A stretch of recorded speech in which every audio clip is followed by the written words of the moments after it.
وذكر فإن الذكرى تنفع المؤمنين। দলিন শব্দটা দেখেন, এর দ্বারা সেই সকল লোকদেরকে আল্লাহ তাআলা বুঝিয়েছেন দলিন কারা, পথ হারা কারা, পথভ্রষ্ট কারা, তাদের পরিচয় আল্লাহ সুবহানাহু ওয়া তাআলার হাবিব বিশ্বনবী রাসূলুল্লাহ সাল্লাল্লাহু আলাইহি ওয়াসাল্লাম তিনি দিয়েছেন। পথ হারা হচ্ছে সেই সমস্ত লোক যারা না বুঝে, অজ্ঞতার কারণে, মূর্খতার কারণে, ধর্মীয় জ্ঞান না থাকার কারণে যারা ভুল পথের যারা অনুসারী হয়েছে। ধর্মীয় জ্ঞান না থাকার কারণে কি হয়েছে বলেন? ভুল পথের অনুসারী হয়েছে, ভুল পথে যারা চলেছে। তাদের অবস্থাটা আল্লাহ তাআলা বলছেন তারা পথ হারা কেন।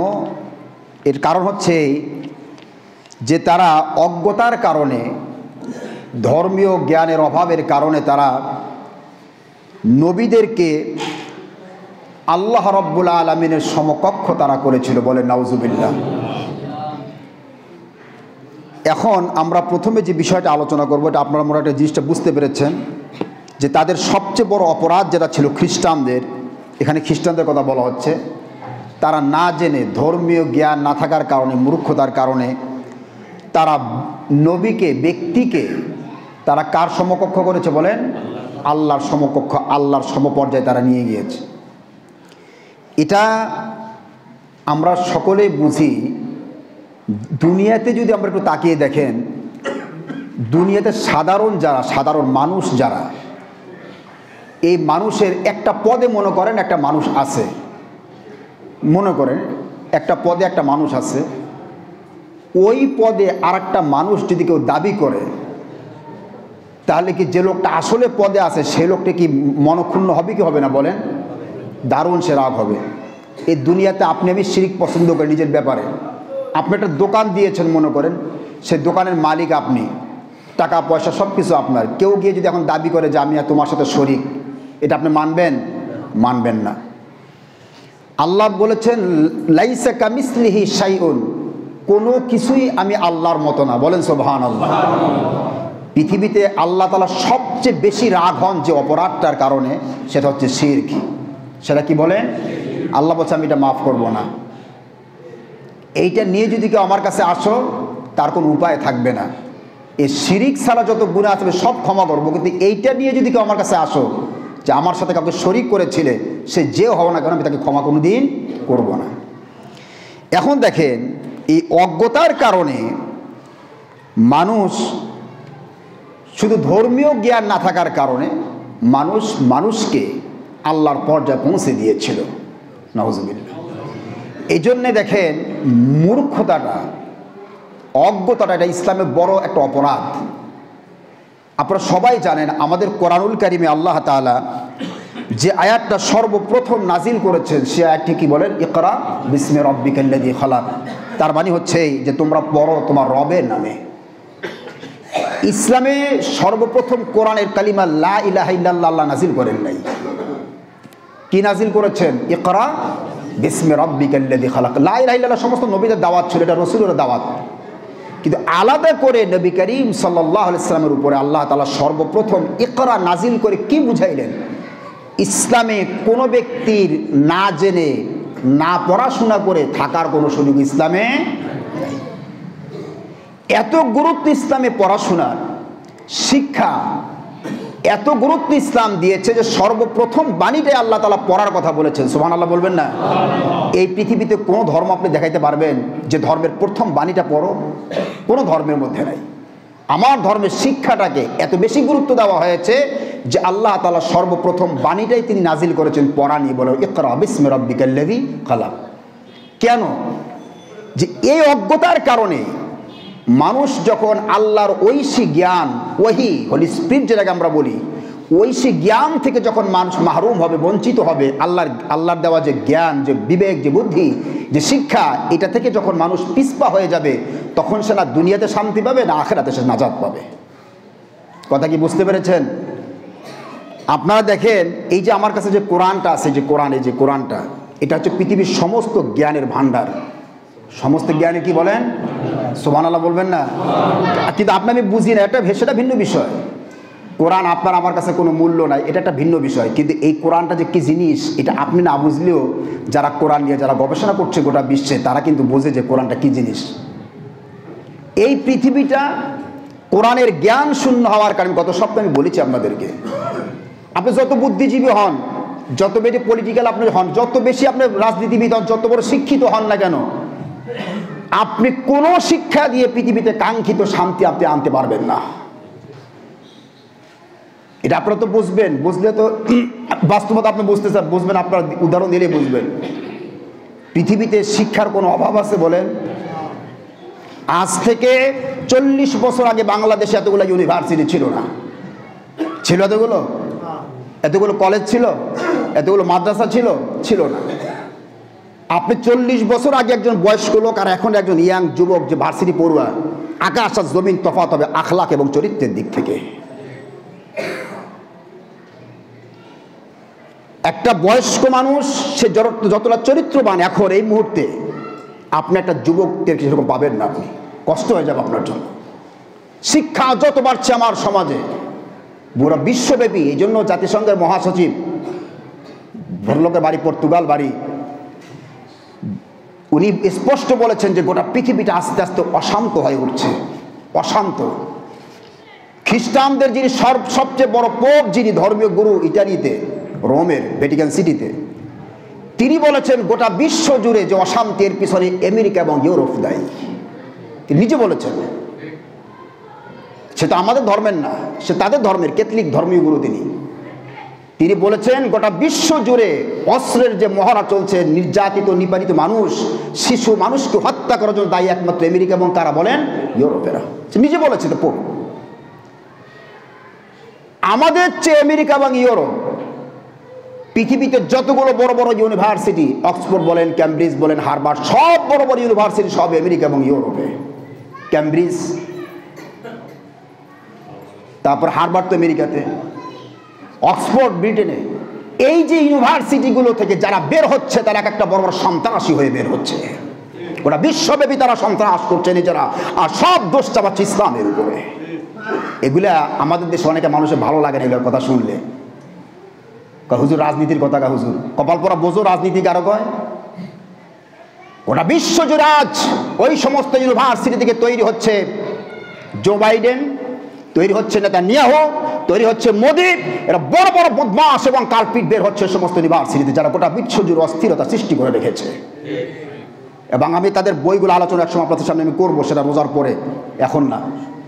প্রত্যেকটা বইয়ের মধ্যে তাদের রাষ্ট্রবিজ্ঞান বলেন যে বইগুলো পড়ে দেখবেন মিথ্যা দিয়ে ভরপুর, এবং ইসলামের বিরুদ্ধে যা বলার দরকার সব তারা লিখেছে, তারপরও তারা ইসলামকে ঠেকাইতে পারে না। বলেন না সুবহানাল্লাহ।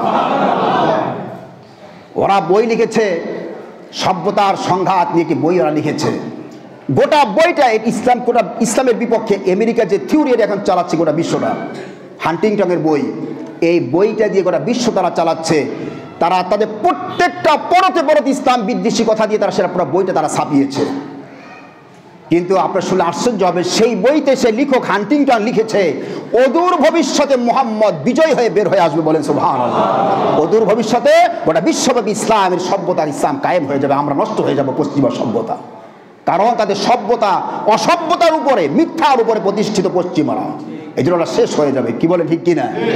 এই জন্য বলতেছিলাম, এই যে কোরআন, এই যে কোরআনটা, এটা কোরআন এমন একটা কিতাব, এই কোরআনের বিরোধিতা যারাই করেছে, একটা সময় যখন তারা পড়েছে কোরআনটা, তারা ইসলাম গ্রহণ করতে বাধ্য হয়েছে। মুসলমানরা তো কোরআন পড়ে না, ঘরে ঘরে কোরআন লেখা, শুধু দেখবেন শুধু গান, বাদ্য আর আবিজাবি বই যা দেখবেন যা পড়া দরকার নেই, সে আবিজাবি বইতে সুখে সাজিয়েছে। মুসলমানদের ঘরে একটা কিতাব আর তাফসির নাই, একটা রাসূলের হাদিসের কিতাব নাই, গোটা ঘরগুলোকে তারা শূন্য বানিয়েছে। তারা ইসলাম সম্পর্কে কোনো জ্ঞান নাই, কোনো ধারণা নাই। যে অবস্থা ছিল খ্রিস্টানদের, খ্রিস্টানেরা অজ্ঞতার কারণে, মূর্খতার কারণে তারা তাদের নবীকে তারা আল্লাহ পর্যন্ত তারা পৌঁছে দিয়েছিল। আমাদের অবস্থা কিন্তু তাই। আমি আসতেছি সামনে, একটা আলোচনা শুরু করেছি, আমি যাচ্ছি একটা দিয়ে। এই জন্য বলতেছিলাম যে ধর্মীয় জ্ঞান যদি না থাকে, ধর্মীয় জ্ঞান মানে আমাদের ওই আলিফবা, একটু বিকালে আসর নামাজে পরে মসজিদে বারিন্দা আলিফবা পড়লেন, এইটাই ধর্মীয় জ্ঞান না। এটা কি আপনি পড়তেছেন? এটা তো একটা ধারা বা শুরু। ইসলাম কি এতটুক? এই আসর নামাজ আপনার কায়দা একটা পরে বাসায় দৌড় দিলেন বাসা, সেইটা ইসলাম? কোরআনটা পড়ে দেখেন, আল্লাহ তাআলা বলছেন আমার এক একটা শব্দ এক একটা মহাসমুদ্রের মতো, বলেন সুবহানাল্লাহ। এই জ্ঞান কি আছে মুসলমানদের? হাজার লক্ষ 1 কোটি মুসলমান মধ্যে 5 জন মুসলমান খুঁজে পাবেন না যে কোরআনটা সহি করে পড়তে পারে। ব্যাখ্যা বিশ্লেষণ তাফসীর তো ভুল, আর যখন কোরআনের কথা কয় বুঝে না, তো তার তো সীমাবদ্ধ জ্ঞান। সে যখন আলোচনা, যখন বিশ্বব্যাপী আলোচনা হয় তখন কয় হুজুর তো রাজনীতির কথা কয় হুজুর। আরে বাবা, তো জ্ঞানই নাই, তুই বুঝবি কি ইসলাম সম্পর্কে? তুই তো একটা কুয়ার একটা ব্যাঙের মতো। তুই ইসলামটা গোটা বিশ্ব নিয়ে ইসলাম আলোচনা করেছে। ইসলাম একটা সাধারণ সমাজ এবং রাষ্ট্র নিয়ে আলোচনা করে নাই। ওটা পৃথিবীর সকল সমস্যার সংকটের, সকল সমস্যার সমাধানের যে ব্যবস্থা করা হয়েছে যে গ্রন্থে, সেই গ্রন্থের নাম হলো কোরআন, বলেন সুবহানাল্লাহ। এই জন্য খ্রিস্টানদের কপালটা এমনি পড়ে, ওদের আল্লাহর কত রাগ আপনারা কল্পনাই করতে পারবেন না। আল্লাহ তো আমাদের নামাজে শিখাচ্ছেন, কি শিখাচ্ছেন? যে বলো গায়রিল মাগদুবি আলাইহিম ওয়ালাদ-দাল্লিন, আল্লাহ তাদের রাস্তায় চালায়ও না যারা পথ হারা হয়েছে।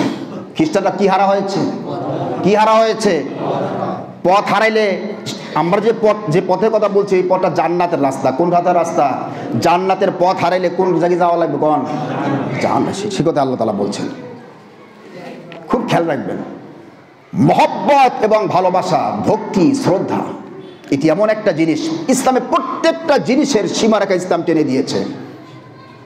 প্রত্যেকটা জিনিসের সীমারেখা ইসলাম টেনে দিয়েছে। আপনারা দেখেন, জোহরের নামাজ, এটা একটা টাইম আছে না? এই টাইম থেকে মনে করেন 12:30 থেকে 3টা পর্যন্ত একটা টাইম তো আছে। এর বাইরে আপনি নামাজ পড়লে জোহরের নামাজ হবে? কাজা হয়ে যাবে। কি হয়ে যাবে? সীমারেখা আছে। আসরের একটা টাইম রয়েছে। হজের আবার দেখেন একটা সীমারেখা আছে। হজ এই টাইমে, আপনি এখন গিয়ে হজ করলে হজ হবে না, উমরা হবে, কিন্তু বড় হজ এখন হবে। টাইম রয়েছে, নির্দিষ্ট টাইম, দিন রয়েছে সেখানে। রোজা যদি আপনি এখন আগের থেকে রাখা শুরু করেন, রোজা হবে আপনার? নফল রোজা হবে, কি ফরজ রোজা হবে? হবে না। ইসলামে প্রত্যেকটা জিনিসের সীমারেখা ইসলাম টেনে দিয়েছে। এখানে অতিরিক্ত এবং কমানো বাড়ানো কোনো সুযোগ ইসলামে নাই।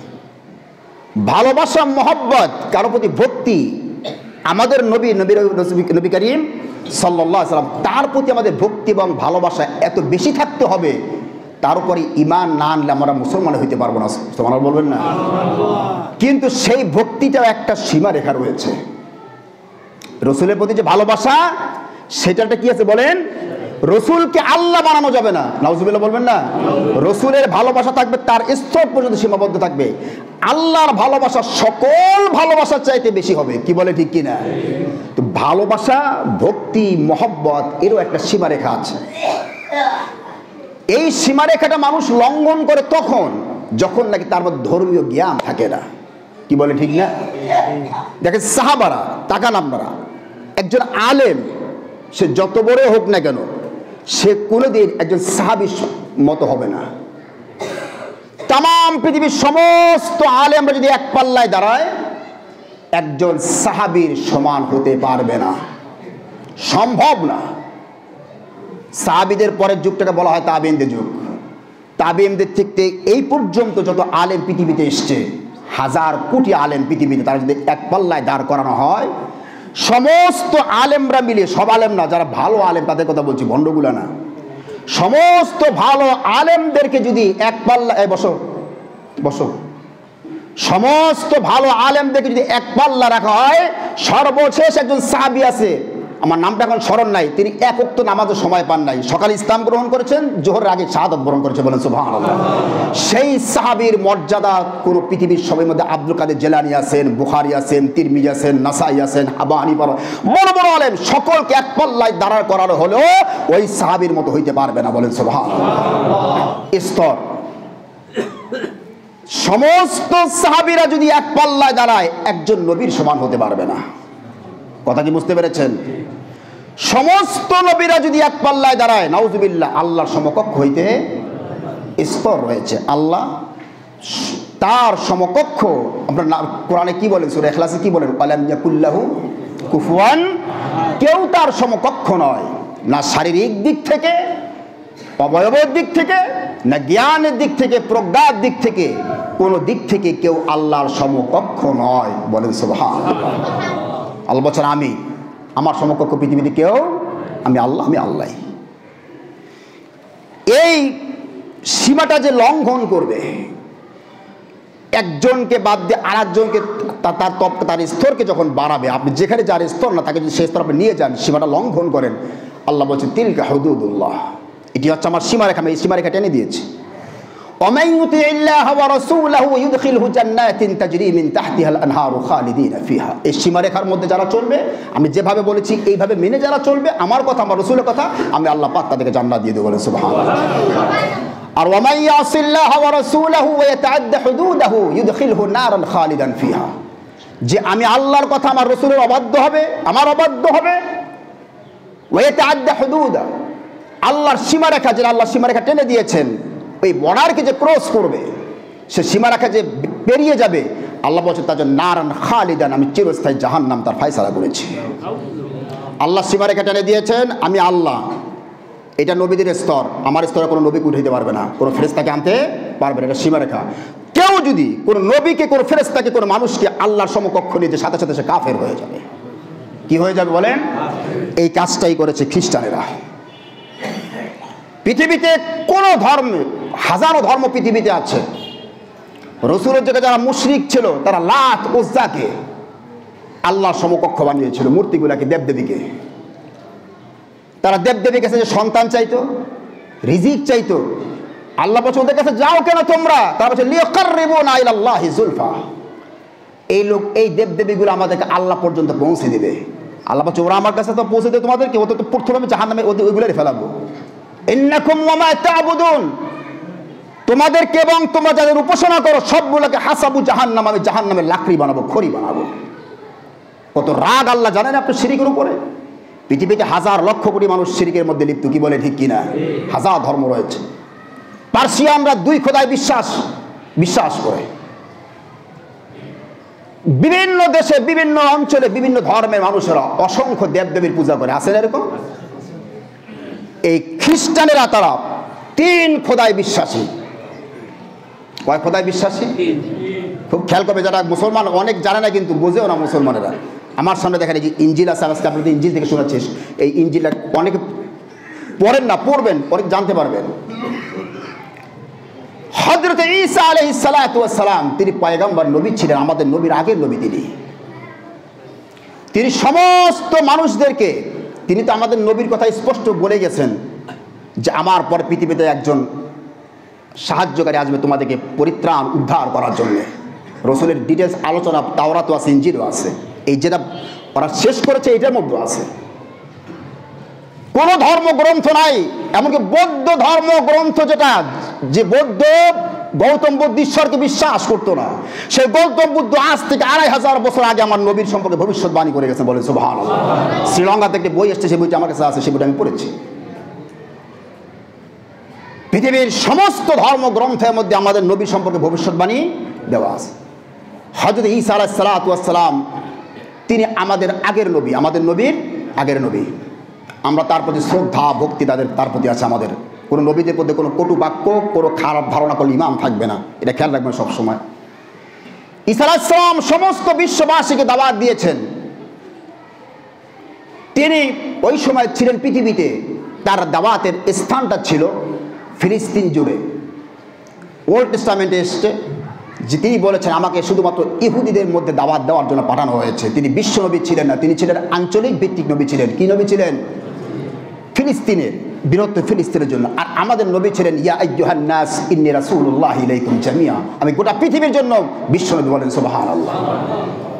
ঈসা আলাইহিস সালাম এসে বললেন উবুদুল্লাহ রাব্বি ওয়া রাব্বাকুম, তোমরা সেই আল্লাহর ইবাদত করো যিনি আমার রব তোমাদেরও রব। সুবহানাল্লাহ বলবেন না? তিনি এই কথা কোনোদিন বলেন নাই যে তোমরা আমাকে আল্লাহ মানো। নাউজুবিল্লাহ বলবেন না? কিয়ামতের দিন তাকান এদিকে সবাই, সূরা মায়েদাতে আল্লাহ রাব্বুল আলামিন বলছেন কিয়ামতের দিন ঈসা আলাইহিস সালামকে আল্লাহ ডাকবেন, সামনে দাঁড়াও আমার। দাঁড়ানোর পরে সকল মানুষের সামনে ডাকবেন তাকে। وَإِذْ قَالَ اللَّهُ يَا عِيسَى ابْنَ مَرْيَمَ أَنْتَ قُلْتَ لِلنَّاسِ اتَّخِذُونِي وَأُمِّيَ إِلَٰهَيْنِ مِن دُونِ اللَّهِ। আল্লাহ ভাষা শুনেন, সূরা মায়েদা আয়াত নম্বর 116। وَإِذْ قَالَ اللَّهُ, যখন আল্লাহ পাক বলবেন ইয়া ঈসা ইবনে মারইয়াম, হে মারইয়াম পুত্র ঈসা, আনতা কুলতা লিন্নাস, তুমি কি মানুষকে কথা বলেছিলে যে ইত্তাখিজুনি ওয়া উম্মিয়া ইলাহাইনি মিন দুনিল্লাহ, আমি আল্লাহকে বাদ দিলে তুমি এবং তোমার মা মারিয়ামকে আল্লাহ হিসাবে বিশ্বাস যেন তারা করে, কথা বলেছিলে তুমি? আমাকে বাদ দিয়ে তোমারে এবং তোমার মা, ঈসা আলাইহিস মার নাম কি? মারিয়াম। এই তুমি কি কথা বলেছিলে যে তোমাকে এবং তোমার মারে জানো মানুষ আল্লাহ হিসাবে মানে, কথা বলে দাওয়াত দিয়েছিলে? আল্লাহ খুব রাগে জিজ্ঞেস করবে তাকে। তিনি বলবেন ক্বালা সুবহানাক, হে আল্লাহ তুমি পবিত্র, এই সমস্ত জিনিস থেকে তুমি পবিত্র, তুমি এক আল্লাহ, বলেন না সুবহানাল্লাহ। মা ইয়াকুনু লি আন আকুলা মা লাইসা লি বিহক, যা বলার অধিকার আমার নাই আমি তা তোমার সম্পর্কে বলি নাই। সুবহানাল্লাহ বলবেন না? আমি এত বড় ফালতু কথা আমি কখন আমি খ্রিস্টানদেরকে আমি বলি নাই যে তোরা আমারে আর আমার বউ আমার মারে আল্লাহর সমকক্ষ বানায়া আমাদের দুজন পূজা করে, কথা আমি কখনো বলি নাই। তিনি বলবেন ইন কুনতু কুলতুহু, হে রব আমি যদি বলতাম ফাকাদ আলিমতা, তুমি তো সেটা জানোই, আমি সে কথা বলেছি কিনা সেটা তুমি ভালো করে তুমি জানো। আল্লাহ সরাসরি বলবেন আমি এই কথা আমি বলি নাই। তা'লামু মা ফি নাফসি ওয়ালা আ'লামু মা ফি নাফসিক, হে আল্লাহ তুমি আমার অন্তরের খবর ভালো করে জানো, আমি কি বলেছি কি বলি নাই সেটা তুমি ভালো করে জানো, বলেন সুবহানাল্লাহ। তিনি বলবেন আল্লাহ এই দাওয়াত আমি কোনোদিন দেই নাই, এই দাওয়াত আমি কোনোদিন দেই নাই, আমি বলি নাই যে আমার এবং আমার মার ইবাদত করো আল্লাহর সাথে, কথা আমি কখনো তাদেরকে বলি নাই। তাহলে এটা আসলো কোত্থেকে? এটা তো প্রশ্ন। আপনারা খেয়াল রাখবেন খ্রিস্টান ধর্মের, এটা জানা দরকার আছে আপনাদের, কারণ গোটা বিশ্বে কিন্তু খ্রিস্টানদের ধর্মের লোক অনেক বেশি, আপনি তর্ক করলে আপনারা পারবেন না না জানা থাকলে। খ্রিস্টানদের আমাদের ধর্মের মৌলিক বিষয় তিনটা, তাওহীদ আখিরাত রিসালাত। কয়টা? তাওহীদ আখিরাত রিসালাত। এটা পরে বুঝেন, আমি একসঙ্গে বলবো। খ্রিস্টান ধর্মের মূল বিষয় তিনটা, তীর্থবাদ, অবতারবাদ, 3 নম্বর পাপ মোচন। এই তিনটা হচ্ছে ধর্মের মেন। এখান থেকে কেউ যদি সরে যায় সাথে সাথে সে কাফের হবে তাদের ধর্ম অনুযায়ী। তীর্থবাদ যেটা ট্রিনিটি যেটাকে বলা হয়, 3 খোদা মিলে এক খোদা, নাউজুবিল্লাহ বলবেন না? ভালো করে বোঝেন, খুব খেয়াল করে কান পেতে যারা শুনবেন সবাই এদিকে তো তাকাবেন না, কিছু বুঝবেন না। 3টা খোদা একসাথে সমষ্টি হয়ে 3টা মিলে একটা খোদা, কথা কি বুঝতে পেরেছেন? এখন সেই 3টা কে? সেই 3টা হলো 1 নম্বরে আল্লাহ পিতা, তার আল্লাহরে বানাইছে পিতা। দেখেন কত বড় সর্বনাশ। এই যে আমার কাছে ইঞ্জিলটা আছে, ইঞ্জিলের প্রথম যে বাক্যটা, এই বাক্যটা এখানে দেওয়াই আছে যে সন অফ ডেভিড, দাউদের পুত্র। এই পুত্র থেকে তাদের খেলা শুরু। তারা আল্লাহর বানিয়েছে পিতা, বুঝেন? পিতা, পুত্র, রূহুল কুদুস। খ্রিস্টানদের মধ্যে অনেক ভাগ আছে। হিস্ট্রি ইন খ্রিস্টিয়ান ডক্ট্রিন একটা বই আছে, এই বইটা আজকে আমি পড়েছি। এই বইটার মধ্যে অনেক ভাগের কথা সেখানে দেওয়া আছে, আমি কোরআন এটা পড়ে যাচ্ছি। তারা বলছে ঈসা আল্লাহ, ঈসা আলাইহিস সালাম এবং রূহুল কুদুস, এই 3টা মিলে আল্লাহ। নাউজুবিল্লাহ বলবেন না? একটু প্যাসের জিনিস, এটা খুব মানে এতটা প্যাসের, এটা খ্রিস্টানরা কিন্তু বুঝে উঠতে পারে নাই। এই জন্য খ্রিস্টান ধর্মের বড় বড় পাদ্রী ইসলাম গ্রহণ করে, এই জন্য এই জায়গাটা বুঝে না বলেই যে এত প্যাসের জায়গা। এইটা পৃথিবীতে সর্বপ্রথম এই মতবাদ তৈরি করেছে পৌল। আপনারা পৌল বলেন না? তার নাম হচ্ছে পৌল, তার বাড়ি ছিল রোমের। সেই লোকটাই সর্বপ্রথম এই পৃথিবীতে এই খ্রিস্টানদেরকে ধ্বংস করেছে। এই পোলের বাড়ি ছিল তার শহরে, রোমে, ইটালিতে।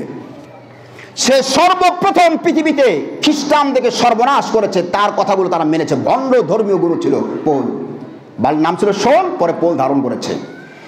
সে তাদেরকে বুঝিয়েছে, ঈসার প্রতি এত মহব্বত, এত ভালোবাসা জাগ্রত করেছে, ঈসারে একটা পর্যায়ে তারা আল্লাহ বানিয়েছে। সে, নাউজুবিল্লাহ বলবেন না? মানুষ তো বোঝে না, ধর্মীয় জ্ঞান নাই। সে বলেছে দেখেন আল্লাহ, আমরা যে কথা বলি, আমরা কথা বলি না, খেয়াল করবেন কিন্তু, তাহলে বুঝবেন না জায়গাটা। এই যে আমরা কথা বলি, বাক্য, বাণী, কথা, আল্লাহরও কিন্তু কথা আছে। আল্লাহর কথা হলে কোরআনুল কারীম, বলেন সুবহানাল্লাহ। এখন পৌল দেখেন কিভাবে ধোঁকা দিয়েছে। আল্লাহ তো গেল একটা, এক সত্তা গেল আল্লাহ। পুত্র দিয়ে ঈসা আলাইহিস সালাম, পুত্র দিয়ে কে? ঈসা আলাইহিস সালাম। এখন তাদের কথা হলো যে আল্লাহর যে বাক্য আছে, আল্লাহর যে কথা আছে, এই কথাটা একটা শরীর, একটা আকৃতি ধারণ করেছে, আর সে আকৃতিটা হলো ঈসা আলাইহিস সালাম, বলে নাউজুবিল্লাহ। তাদের ইঞ্জিলে তাকান এদিকে, ইনজিলের 697 পৃষ্ঠায় আছে কলসীয় অধ্যায় 12 নম্বর 12, সেখানে লেখা আছে এই যে পৌল যার কথা বললাম সে বলেছে এই পুত্রই হলেন অদৃশ্য আল্লাহর হুবাহু প্রকাশ। বলেন নাউজুবিল্লাহ। ঈসা আলাইহিস সালাম হচ্ছেন স্বয়ং কে বলেন? আল্লাহ। নাউজুবিল্লাহ বলবেন না? যে আল্লাহর কথাটাই আকার আকৃতি ধারণ করেছে কে? ঈসা আলাইহিস সালাম। তাহলে ঈসা হলো পুত্র, আল্লাহর সাথে গিয়ে তাকে জোড়াই দিল বাক্যর মাধ্যমে। আমরা কি কেউ কোনোদিন বলেছি যে এই কোরআনটা এইটাই হলো মুহাম্মদ? বলেছি? বলেন বলেছি কোনোদিন? কোরআনটা আলাদা, মুহাম্মদ সাল্লাল্লাহু আলাইহি ওয়াসাল্লাম আলাদা। কি বলে ঠিক কিনা? তিনি আল্লাহর নবী, কোরআনটা হলো আল্লাহর কালাম। খ্রিস্টানরা বলেছে এই যে আল্লাহর কালাম ইনজিলটা এটা একটা রূপ ধারণ করেছে। দেখেন আমি যে কথাগুলো বলছি এটা কিন্তু দেখা যায় না, কিন্তু দেখা যায়, শুনতেছেন আপনারা। আমার কথা কি দেখা যাচ্ছে? বলেন। কথা কি করা যায়? বলেন শোনা যায়। তারা বলে যে না, আল্লাহর কথা দেখা যায়, আর সেই দেখাটাই হলো হযরত ঈসা আলাইহিস সালাম। বলেন নাউজুবিল্লাহ। তাহলে দুইটা হলো আল্লাহ এবং ঈসা। বাপ আর বেটার মধ্যে মহব্বত থাকে, ভালোবাসা থাকে। কি থাকে বলেন? ভালোবাসা থাকে না বাপ বেটার মধ্যে? আল্লাহ হইছেন পিতা আর ঈসা হইছেন কি বলেন? বেটা। ঈসা কি বলেন? বেটা। হারে কপাল! আল্লাহ বলছে এই আন্না ইয়াকুনু লাহু ওয়ালাদ ওয়া লাম তাকুল লাহু সাহিবা, আমার সন্তান হবে কোত্থেকে? আমার তো বউই নাই। আছে আল্লাহর স্ত্রী আছে? আল্লাহ বলছে লাম ইয়ালিদ ওয়া লাম। গোটা কোরআনের মধ্যে সর্বশ্রেষ্ঠ আল্লাহর পরিচয় আছে সূরা ইখলাসটা। বলেন সুবহানাল্লাহ। আল্লাহ বলছে আমার কেউ জন্ম দেয় নাই, আর আমি কাউকে জন্ম, আমার তো বউই তো নাই, জন্ম ছেলে মেয়ে কিচ্ছু নাই। ওরা বলেছে আল্লাহর বউ আছে। সেটা কি হযরতে, আল্লাহ মাফ করুক, মারিয়াম আলাইহিস সালাম। বলতে আমাকে খুব কষ্ট লাগছে। যাও, ঈসা আলাইহিস সালামকে বানাইলো, আল্লাহর বেটা বানায় আল্লাহর সাথে জুড়ে দিল। রুহুল কুদুস, এটা একটা মতবাদ আমি বলছি। রুহুল কুদুস হলো হোলি স্পিরিট, অর্থাৎ পবিত্র আত্মা। এটা কি জানেন? পিতা পুত্রের মধ্যে, মনে করেন আমার বাপের সাথে আমার ভালোবাসা ছিল, আল্লাহ মারা গেছে, জান্নাত নসিব করুক। পিতা সন্তানকে যে ভালোবাসে, আর সন্তান বা পিতাকে যে শ্রদ্ধা করে, যে ভালোবাসা, এই ভালোবাসা কি দেখা যায়? দেখা যায় না, কর্মে দেখা যায়। আপনি পিতারা বলেন আব্বা আমার যে বাজার থেকে 1 কেজি আপেল এলো, এই যে ভালোবাসা দিয়ে আপনি তাকে বললেন, ভালোবাসাটা দেখা গেল না, কিন্তু ভালোবাসার প্রতিক্রিয়াটা যে আপেল জানলো এটা দেখা গেছে। কি বলে ঠিক কিনা? ভালোবাসাটা দেখা যায়। এখন ঈসা আলাইহিস সালাম দেখেন, আল্লাহ এবং, এটা খেয়াল করেন সবাই, আল্লাহ এবং ঈসা আলাইহিস সালামের মাঝখানে যে ভালোবাসাটা, এই ভালোবাসাটা একটা কবুতরের আকৃতিতে। কিসের আকৃতিতে? কিসের আকৃতিতে বলেন? এই ইনজিলে আছে কবুতরের আকৃতিতে। এইটা ঈসা আলাইহিস সালামের মধ্যে ঢুকেছে। কার মধ্যে ঢুকেছে? কার মধ্যে বলেন? আল্লাহর ভালোবাসাটা কার মধ্যে ঢুকেছে? ঈসার মধ্যে। ঈসা এবং আল্লাহর মাঝে যে ভালোবাসা পিতা পুত্রের মধ্যে, এই ভালোবাসাটা কবুতরের আকৃতিতে এসে ঈসার মধ্যে ঢুকে গেল। এখন এই কবুতরের ওই ভালোবাসাটা আর ঈসা আলাইহিস সালাম এবং আল্লাহ, এই তিনজন মিলে এক আল্লাহ। নাউজুবিল্লাহ বলবেন না? এইটা হলো ত্রিত্ববাদ, ট্রিনিটি যাকে বলা হয়। আর একটা ধারণা তাদের ওই বইতেই, স্টাডিং খ্রিস্টিয়ান, যেটা আপনি বললাম, যে বইটা বললাম খ্রিস্টান ডক্টরিন, এই বইতে এসছে। আরেকটা হলো গিয়ে আল্লাহ, ঈসা আলাইহিস সালাম, মারিয়াম, এই তিনজন মিলে এক আল্লাহ। নাউজুবিল্লাহ বলবেন না? এখন আল্লাহর কাছ থেকে শোনেন আল্লাহ কি বলছেন। আল্লাহ কোরআনে কি বলছে, এবার তাহলে আল্লাহ কথাটা শোনেন। আল্লাহ তাআলা সূরা মাইদা, আল্লাহ তাআলা কি বলছে দেখেন, লাকাদ কাফারাল্লাযীনা ক্বালু ইন্নাল্লাহা হুয়াল মাসীহ ইবনু মারইয়াম। তারা কাফের। তারা কি? কাফের। যারা বলে ইন্নাল্লাহা হুয়াল মাসীহ ইবনু মারইয়াম, যারা বলে মারিয়াম পুত্র ঈসা আল্লাহ, তারা সবগুলা কাফের। নাউজুবিল্লাহ বলেন। এরপর আল্লাহ বলছেন, তোরা যে বলতেছিস এই পল এবং তোর অনুসারীরা যে বলছে যে ঈসা, মারিয়াম, তারপরে আল্লাহ তিনজন মিলে এক খোদা। আল্লাহ বলছেন ওয়াকালাল মাসীহু ইয়া বনি ইসরাঈল উবুদুল্লাহা রাব্বি ওয়া রাব্বাকুম। ঈসা তো তোদেরকে এই কথা বলে নাই। ঈসা কি বলেছেন? ইয়া বনি ইসরাঈল, হে বনি ইসরাঈলেরা। তিনি যে ইহুদির ধর্মের ছিলেন। হে বনি ইসরাঈলেরা, উবুদুল্লাহা রাব্বি ওয়া রাব্বাকুম, ইবাদত করো সেই আল্লাহর যিনি আমার রব তোমাদের রব। সুবহানাল্লাহ। তিনি তো কথা বলেন নাই যে আল্লাহ আমার পিতা হয়, কথা তিনি বলেছেন? বলেছেন? কিন্তু বলেন না যে আল্লাহ আমার পিতারও মানো, যিনি তুমি তার ইবাদত করো যিনি আমার পিতা তোমাদের রব। কথা বলেছেন তিনি? বলেন না। তিনি কি বলেছেন? যিনি আমারও রব তোমাদেরও পিতার কথা তিনি বলেন নাই। এটা তারা নিজেরা বানিয়েছে। আল্লাহ বলছেন দেখ, লাকাদ কাফারাল্লাযীনা ক্বালু ইন্নাল্লাহা সালিসু সালাসা। তারা কাফের যারা বলে আল্লাহ তিনের এক। আল্লাহ তিনের এক, তিনের এক মানে মারিয়াম, ঈসা, আল্লাহ, এই তিনজন মিলে তো এক আল্লাহ। যারা বলে যে আমি আল্লাহ তিনের এক, ওই দুইজন আমার সাথে শরীক আছে, তারাও কি বলেন? কাফের। আল্লাহ পরে বলছেন দেখো অবস্থা কি হবে যাবে, ইন্নাহু মান ইউশরিক বিল্লাহি ফাকাদ হারামাল্লাহু আলাইহিল জান্নাহ ওয়া মাওয়াহুন নার। যারা আমি আল্লাহর সাথে মারিয়ামকে, ঈসাকে যারা জুড়ে দিয়েছে তাদের জন্য আমি আল্লাহ পাক জাহান্নামের ফয়সালা করেছি। বলে নাউজুবিল্লাহ। তাহলে তৃতীয় বাক্য আপনারা বুঝছেন এবার? এটা আমি আলোচনা আরো এক সময় করব। এখন আমার যেটা আজকে বলার উদ্দেশ্য, এটা বলার কারণটা কি জানেন? একটা কারণ আছে। বাংলাদেশে আমার ফরিদপুর জেলায়, আমি নাম বলবো না, সে পীর সাহেবের, আমি কারো নাম বলতে রাজি নই, জ্ঞান এটা বলার কারণ আছে। আমরা ওই কাজ করবো এই জন্য আল্লাহ বলেছেন কোরআনে, মূর্খ মুসলমান আছে তো যারা পীর সাহেবরে আল্লাহর কাতারে বসায়, যারা নবীকে আল্লাহর কাতারে বসিয়েছে। শোনেন তাহলে সে পীর সাহেবের নাম আমি বলতে চাই না, ফরিদপুর জেলা, বৃহত্তর ফরিদপুর বড় পীর সাহেব কি বলেছে দেখেন। সে বলেছে আচ্ছা আল্লাহর এক নাম কি? আহাদ না? আহাদ। খেয়াল করবেন, রসুলের এক নাম হলো আহমদ, রসুলের নাম কি? আহমদ। খেয়াল করেন, তারা কবিতা বানিয়েছে তার বইতে, পুষ্প একটা বই, সেই বইতে কবিতা বানিয়েছে, বানাইয়ার নূর নবী দেখাইলেন আপনার ছবি। নাউজুবিল্লাহ বলবেন না? নবীকে আল্লাহ বানাইয়া বলে আল্লাহর ছবি গোটা বিশ্ববাসীকে দেখেছে। তার মানে ঈসাদের যে ধারণা যে আল্লাহর হুবহু প্রকাশ ঈসা, এই ভণ্ড পীরের কথা হলো যে আল্লাহর হুবহু প্রকাশ হলো বিশ্বনবী। বলে নাউজুবিল্লাহ। কি করেছেন? যে নবীর চরণ বিনে নাইকো পরিত্রাণ, আহাদে আহম্মদ বানায়া মিঙ্কা পদ মাঝে দিয়া খেলতেছেন পাক বাড়ি হইয়া বেনিশান। আহমদ, খেয়াল করবেন আপনারা কত সূক্ষ্ম, মুসলমান এগুলো বুঝে না বলে বসতাম মুসলমানদের। আল্লাহর নাম হলো আহমদ, রসুলের নাম কি? আহমদ। আল্লাহ নাম আহমদ আর রসুলের নাম আহমদ। তাহলে আল্লাহ এবং রসুলের নামের মধ্যে একটা অক্ষরে পার্থক্য আছে, মিম। আহাদের মধ্যে আলিফ হা দাল, আর রসুলের নামের মধ্যে আলিফ হা মিম দাল। রসুলের মধ্যে মিম অক্ষরটা কি আছে? বেশি আছে। তারা বুঝাইতেছে পীর সাহেব যে আল্লাহর হুবহু প্রকাশ হলো মুহাম্মদ, একটা অক্ষর বাড়াইয়া তার নাম আহমদ রাখা হয়েছে। বলেন নাউজুবিল্লাহ। নবীরে কোথায় বসানো হয়েছে? আল্লাহর কাছে বসায় নাই। এই কোরআন এই কথাগুলো এই জন্য বলা হয়েছে যে মুসলমান যেগুলো ধর্মীয় জ্ঞান থাকবে না, মূর্খ, সেইগুলো পীরকে, নবীকে, ফেরেশতাদেরকে, আলেম ওলামাদেরকে আল্লাহর কাছে তারা বসাবে।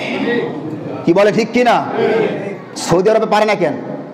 সৌদি আরবে পারে না কেন? যার রসুলের কবর সামনে যে কান তো পারেন না কেন? আপনি কানতে রেস পুলিশ আছে, আমি তো একটু ঘটনা আপনাদের বলেছি, আমি সেখানে দেখেছি যাই এক লোক কানতেছে, পাকিস্তানি এক লোক রসুলের দরবারে, সাথে সাথে অ্যারেস্ট করেছে বাগরখান থেকে। মুহাম্মদ সাল্লাল্লাহু আলাইহি ওয়াসাল্লামের দেওয়ার কোনো কিচ্ছু নাই, তাকে আল্লাহ তার হাতে কোনো ক্ষমতা দেয় না দেওয়ার। সব কিছুর মালিক আমি আল্লাহ। রিজিকের মালিক কে? হায়াতের মালিক কে? দৌলতের মালিক কে? সব কিছুর মালিক আল্লাহ। আল্লাহ বলছেন মুহাম্মদের হাতে আমি এগুলো দেই নাই। সুবহানাল্লাহ বলবেন না?